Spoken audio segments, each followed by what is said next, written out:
Israel keeps getting more murderous. Notes from the edge of the narrative matrix. In the span of just a few hours, we learned that Israel committed a horrific massacre at Al-Shifa Hospital, struck an Iranian consulate in Syria, killing multiple Iranian military officers, and killed a vehicle full of international aid workers in an airstrike. This murderous regime is out of control.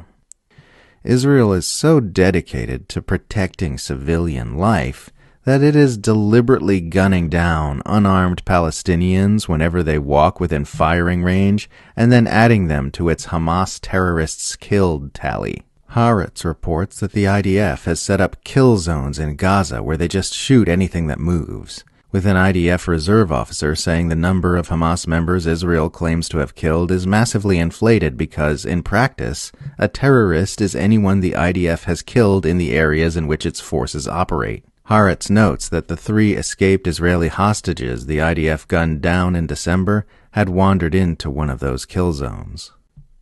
A Doctors Without Borders physician went on Sky News to talk about Israel's deliberate destruction of Gaza's healthcare system, and the Murdoch shill anchor who was interviewing her asked her if Hamas was active in the Al-Shifa hospital fighting Israelis. The doctor, Tanya Haj Hassan, told him, "I am just shocked that we're still having this conversation," and went on to describe how Israel's assault on Gazan healthcare workers is so methodical that Gazan hospital staff have been changing out of their scrubs before leaving work because Israeli troops are picking off anyone in scrubs. At the beginning of the year, I tweeted, "Gaza is a live laboratory for the military-industrial complex. Data is with absolute certainty being collected on all the newer weapons being field-tested on human bodies in Gaza, just like has been happening in Ukraine, to be used to benefit the war machine and the arms industry.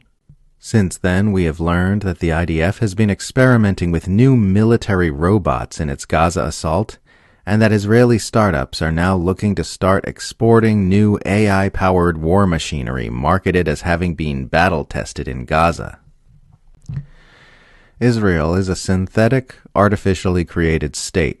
It did not arise organically from the naturally existing conditions of the land and its people.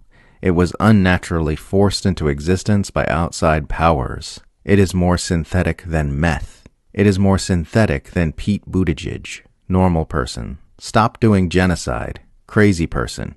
But the TV told me rape happened 6 months ago. Netanyahu live streams himself kicking a Palestinian baby off a cliff. Netanyahu staring into camera. "I kicked a Palestinian baby off a cliff because I hate Palestinians and I want to genocide them." State Department press corps. Any comment on the video of Netanyahu kicking a Palestinian baby off a cliff and saying he wants to commit genocide? State Department spokesman Matthew Miller, smirking. I haven't seen that video, and I can say that we're looking into it and we're in touch with our counterparts in Israel on this issue. Beyond that, I would only reiterate our position that claims that Israel is committing genocide are unfounded and anti-Semitic in nature, and I have nothing further to add at this time. I've been mentally referring to Matthew Miller as Smirkula.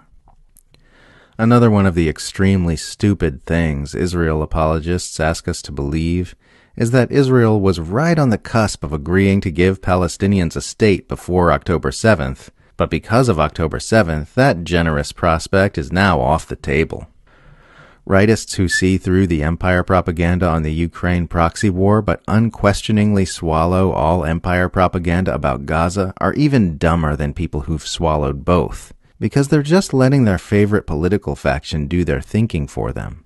They're also dumber because they saw and understood that the mass media churn out propaganda constantly, but still assumed we're being told the truth about Gaza. They broke out of the propaganda matrix, then jacked their minds right back into it.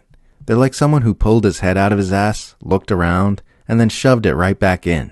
If only the Democrats who rallied so aggressively against a fictional conspiracy between Trump and Russia could harness that same energy to oppose a real genocide by Biden and Israel. Just ignore anyone who condemns Israel's genocidal atrocities in Gaza but still supports Biden. Their Israel-Palestine rhetoric is just for show.